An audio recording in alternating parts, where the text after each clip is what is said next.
Mesmo depois de sair do Japão, tem muita coisa da cultura japonesa que eu nunca deixei de lado. E hoje eu quero te mostrar esses pequenos hábitos que moldam quem sou eu. Eu sou brasileira, mas eu cresci no Japão. Sempre vivi de fato como uma brasileira.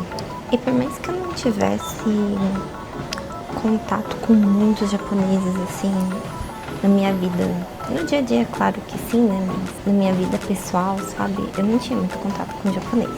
Eu nunca vivi como uma japonesa, mas crescendo no Japão me trouxe hábitos e coisas que moldaram a minha vida e, sei lá, minha personalidade. E nesse vídeo eu vou falar 7 costumes ou traços da cultura japonesa que eu levei para o Brasil junto com algumas curiosidades da minha realidade e de muitos brasileiros que crescem ou vivem no Japão. Bom, não sei se você é familiarizado com o termo Asian Mom, aquele estereótipo de mãe super exigente, rígida. Em partes, eu acho que ele de fato é real. Na minha família, assim, a minha mãe em particular, ela tem alguns traços, assim, disso, mas eu acho que o que mais eu acho engraçado é o fato da minha mãe, ela tá sempre muito preocupada com a minha saúde. E é claro, acho que isso é normal, principalmente, né, pensando em pais e filhos, assim. Porém, existe uma preocupação muito forte com o seu peso. E isso é em toda a Ásia. Eu acredito que não necessariamente só no Japão, mas essa preocupação de você estar sempre muito magro, dessa coisa do o bonito é a magreza, sabe? E uma das coisas que eu mais escuto é que, putz, nossa, o Japão, o japonês, é tudo muito, né, comida japonesa saudável e tudo mais. É a maior mentira que existe nesse mundo. Acho que se você for ver índice, taxa de obesidade no país, de fato, é muito menor que em muitos países, mas eu acho que tem muito mais a questão dessa pressão social para você ser uma pessoa magra do que você realmente ter uma cultura onde a comida é muito mais saudável, sabe? No Japão tem muita comida, tipo fritura, essas coisas assim, e você consegue comer coisas que não são tão saudáveis, sabe? Um dos meus pratos favoritos é katsudon. Ai, como eu amo katsudon.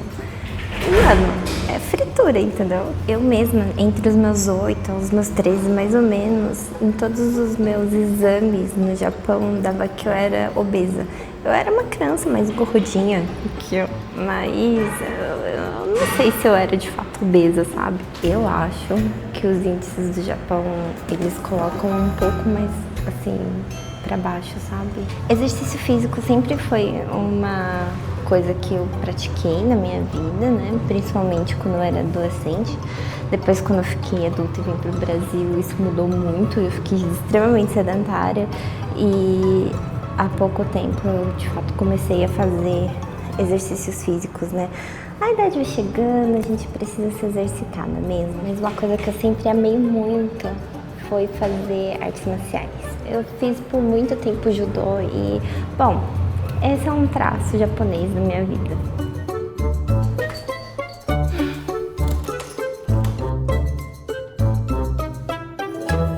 Em casa é proibido entrar de tênis. Proibido entrar de tênis. Você tirou o tênis? Eu tirei meu tênis. Você entrava de tênis na sua casa? Entrava. E esse foi um costume que eu trouxe, assim, pra minha casa, consequentemente pro Luiz também. Não é um costume tão difícil assim, né, de aderir, né? É um costume muito higiênico, né? Então, sei lá. Realmente. E eu sempre achei muito estranho entrar de sapato da rua em casa. Parece que eu tô fazendo alguma coisa de muito errado, sabe? Acho que nas primeiras vezes, na primeira vez que o Luiz foi pro Japão, ele foi entrando de tênis na casa da minha mãe. E a minha mãe assim, Nó, tira o sapato! Aí ele, é verdade! Mas é muito intuitivo no Japão, né? Aqui, igual a gente fez um móvelzinho pra ter sapato, tudo, né? Mas lá no Japão você entra e já é meio que tem uma subidinha, muda o piso, né? Assim, geralmente o pisinho é mais de madeira, a parte que tem sapato é tipo um piso mesmo, normal, né? Era muito mais vacilada minha mesmo, porque era óbvio que tinha que tirar assim, porque é muito mais intuitivo, né? Nas casas brasileiras a gente, acho que não tem essa coisa intuitiva de só entrar, só e tipo, não, tem um lugar aqui pra tirar o sapato, tira o sapato e tudo mais. Mas não é algo tão difícil e eu acho que é algo que naturalmente tá acontecendo, né? Tem várias casas de amigo, assim, que a gente sabe que tem só precisa tirar o sapato. Mesmo, tipo, não são pessoas asiáticas nem nada, são só pessoas que não querem que entre sapato em casa. São só pessoas. São só humanos, só. Não são ET. Essa cultura de você tirar o sapato veio muito forte, principalmente depois da pandemia, né? Você não sentiu isso também? Ah, sim, é verdade. Acho que isso foi mudando muito nas casas brasileiras por conta da pandemia. Não sei se você é time que abre a tampa do Yakult ou se você é o time que nem eu faço, que eu raspo em cima e vou chupando o Yakult. Quem abre e só toma de golada é psicopata, o Luiz. E outra parte muito forte na minha vida é comida. E eu amo comer comida japonesa. E por mais que toda vez que eu fale que eu não como peixe nem frutos do mar, todo mundo me pergunta: nossa, mas o que você comia no Japão? Eu só queria dizer que comida japonesa é muito mais do que só peixe e sushi. Eu sempre tenho muitas coisas aqui em casa que são japonesas e que fazem parte, assim, de receitas, né, de comida japonesa. E eu sempre sempre tento fazer coisas como, por exemplo, misoshiro, katsudon, okonomiyaki. E o okonomiyaki, meu okonomiyaki é o melhor okonomiyaki do mundo.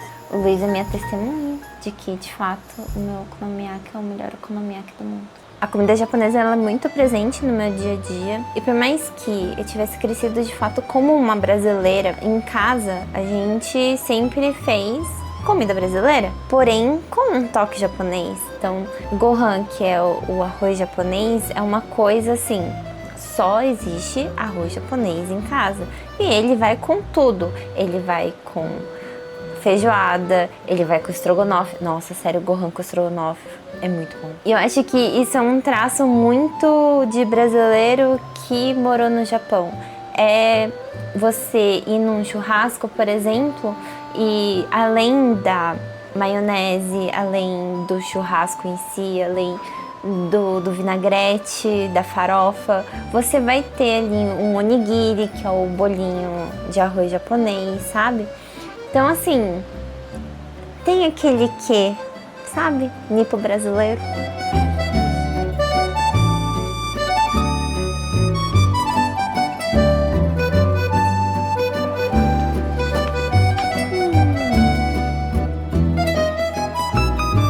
Esse é um matcha latte da Push, que eu tô atualmente muito viciada. E o próximo hábito que eu vou falar é uma coisa que muitos brasileiros acabam acostumando a fazer. E aconteceu comigo e eu demorei muito pra, me acostumar a não fazer aqui no Brasil. Que é falar japonês no meio de conversas. Então, eu sei um pouco de japonês, eu não sou fluente.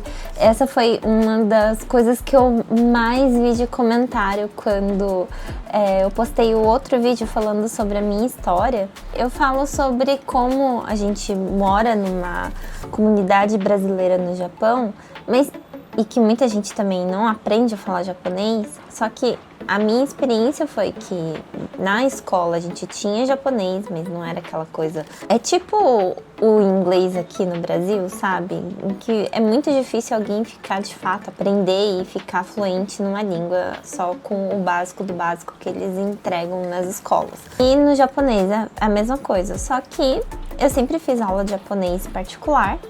Então, eu aprendi sim a falar um japonês, eu tenho até o nível 3, eu quase passei no 2 de proficiência, o penúltimo ali do mais alto. Só que eu também parei de estudar e tudo mais, e assim, eu consigo entender o básico, consigo viver tranquilamente no Japão com o nível de japonês que eu tenho.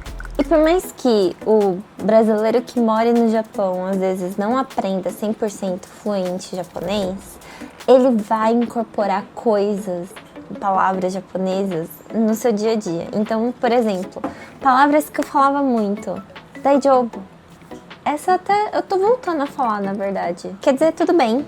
Todo mundo fala Daijou. Gomen, que é desculpa. Keitai, que é celular. Genki, que é se você tá bem. Várias outras que, bom, elas vão entrando no seu dia a dia. Você achava estranho quando eu falava japonês com você? Sim. Você acostumou? É engraçado que você vai perdendo isso, né, ao longo dos anos. E aí, tipo, você volta pro Japão, né? E obviamente seus pais, sua irmã falam assim, né? E aí meio que você vai voltando à configuração de fábrica, sabe? E aí demora, tipo, alguns meses pra, tipo, voltar de novo a meio que não falar isso. É engraçado. Faz sentido. Mas é bom que você aprende japonês também. Sim, todas as palavras eu sabia o que significava, olha só que legal. Eu já consigo já falar japonês, já, com certeza. Agora eu preciso trabalhar um pouco, daqui a pouco a gente vai subir lá pra Paulista, porque a gente precisa fazer umas coisas por lá. Lá eu te conto os últimos 2 costumes que estão na minha vida, que eu trouxe do Japão.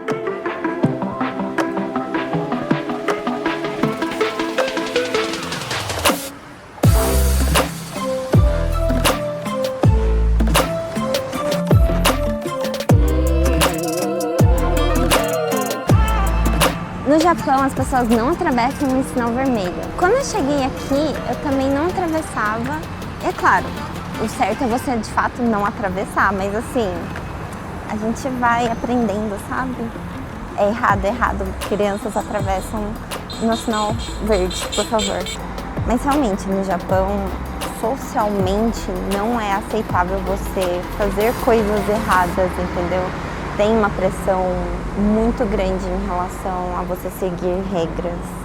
Por parte é bom, por parte nem tanto. E eu não tenho ideia de como eu vou fazer para sincronizar esses takes agora que foram feitos ali em cima do IMS, que é um museu muito legal, acho que é o nosso favorito aqui da Paulista, né? Então se deu certo esses takes. Parabéns, editor vulgo Luiz. E dá um like no vídeo, dá um like pelos takes, por favor. E agora a gente vai ali no Conjunto Nacional para falar um ponto muito importante para mim, pelo menos, que mexe muito com a minha identidade, que é roupa. Vamos, tem ninguém? Vamos. Olha só, hein? Olha só, mano, isso era um teste, você errou miseravelmente, tá? Agora tá verde. Como assim? Aí, ó, tá verde, eu tô andando no verde? Você ia passar no vermelho na cara dura, você acabou de falar pras crianças. Passem no sinal verde.